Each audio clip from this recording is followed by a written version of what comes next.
review. Welcome to the final video for the Geometry Chapter 1 Review Solution Manual.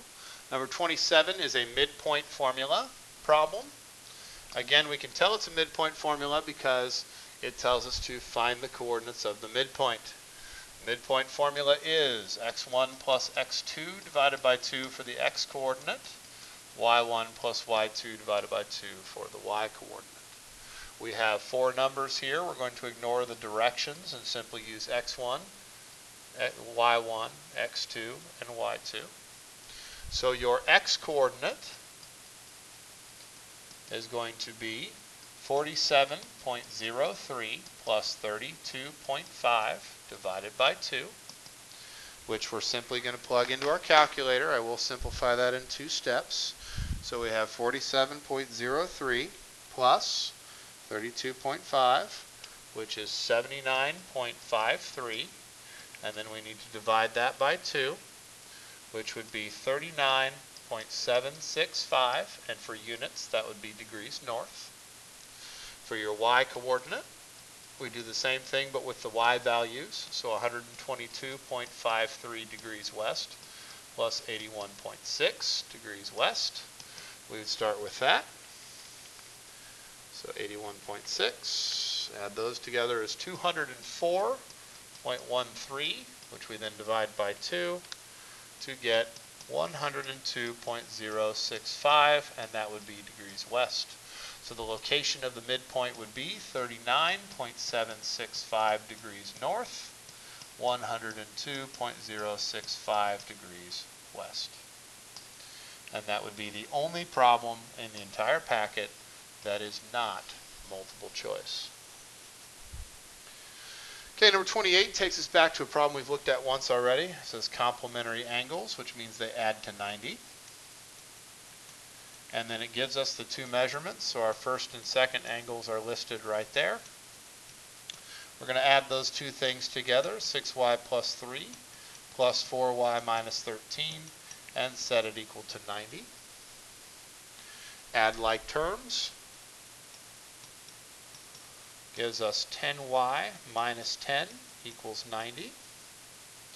Then we would add 10 to each side, which would give us 10y equals 100. And then we would divide by 10, which would give us y equals 10. Now y is not the answer to the question. There should be two answers. We're supposed to find the measures of the angles. There should be two answers. So again, if this were an actual multiple choice test, you could immediately eliminate those two. That's a very common trick on the SAT and the ACT. So our first angle would be 6 times 10 plus 3, or 63 degrees. And our second angle would be 4 times 10 minus 13, or 27 degrees. So 63 and 27. Letter C. Number 29 says find the area of the figure. Again, on your packet it says you need to be prepared to find the area, perimeter of rectangles, triangles, and circles. Yes, I realize circles don't have perimeter, but you should be able to find circumference. So this is a rectangle. The area of a rectangle is base times height. We said over and over and over again in class, the base and the height have to be perpendicular to each other. So we're going to use a height of 11.2 and a base of 6.7. So that would be 6.7 times 11.2. Put that in the calculator.